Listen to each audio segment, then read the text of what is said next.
Hello नमस्कार सगळ्यांना। तर तुम्ही बघू शकताय प्रिन्सेस कटचा हा प्रॉपर असा शेप आणि व्यवस्थित अशी ह्याची फिटिंग बसतीये।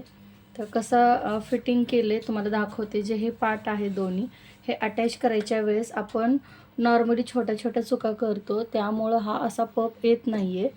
तर त्याची छोटीशी टिप्स मी तुमच्यासोबत शेअर करणार आहे। तर हे दोन्ही पार्ट मी अस्तर वगैरे लावून जॉईंट करून घेतलेले आहेत। तुम्हाला सांगते, जो हा पार्ट आहे तो इथून आपण अटॅच करण्याऐवजी इथून वरच्या साईडने अटॅच करायला सुरुवात करायची आहे। हा व्यवस्थित असं क्रॉसमध्ये जी ही साईड आहे त्याच्याबरोबर ऑपोजिटमध्ये असं व्यवस्थित ठेवून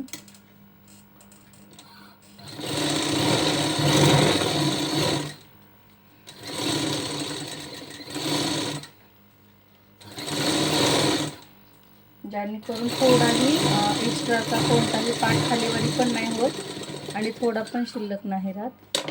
तर तुम्ही बघू शकता आणि प्रॉपर असा आपल्याला जो पप्स हवा आहे तो होतो आणि ह्याची फिटिंग खूप छान बसते। सो नक्की ट्राय करा।